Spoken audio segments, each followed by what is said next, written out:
Hello, I'm Pat O'Hare, Chief Market Analyst for Briefing.com. In this Learning Center segment, we'll delve into 5 spread relationships, telling you how certain spreads are measured, what they are telling us, and why they matter to the market. The first item is the TED spread. It is measured by taking the difference between 3-month LIBOR and the rate on the 3-month Treasury bill. LIBOR stands for the London Interbank Offered Rate, and it is the rate commercial banks outside the U.S. charge each other for short-term loans. The TED spread is a measure of liquidity and an indication of credit risk.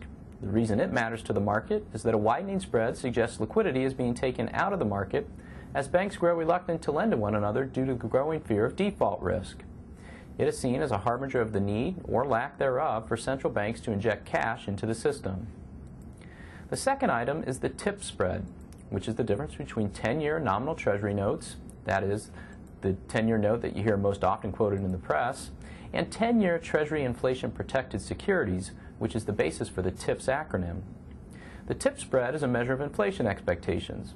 For example, if the spread is 200 basis points, the market is saying it expects inflation to increase at a 2% annual rate over the next 10 years.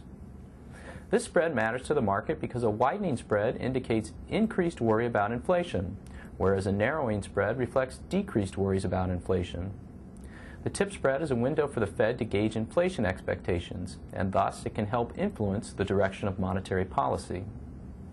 The third item is the mortgage spread, which is the difference between the 30-year Freddie Mac fixed-rate mortgage rate and the 10-year Treasury note. This spread measures the market's perception of risk in the mortgage-backed securities market.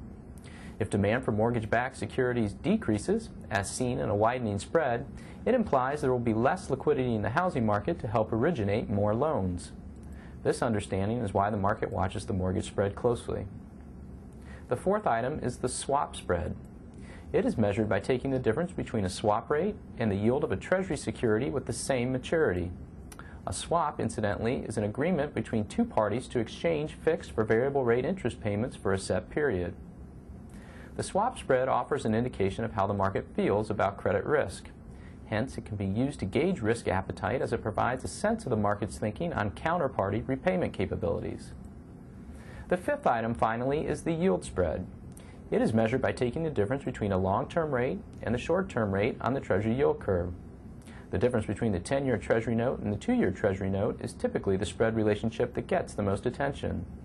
The spread between these two instruments reflects sentiment on the economic outlook.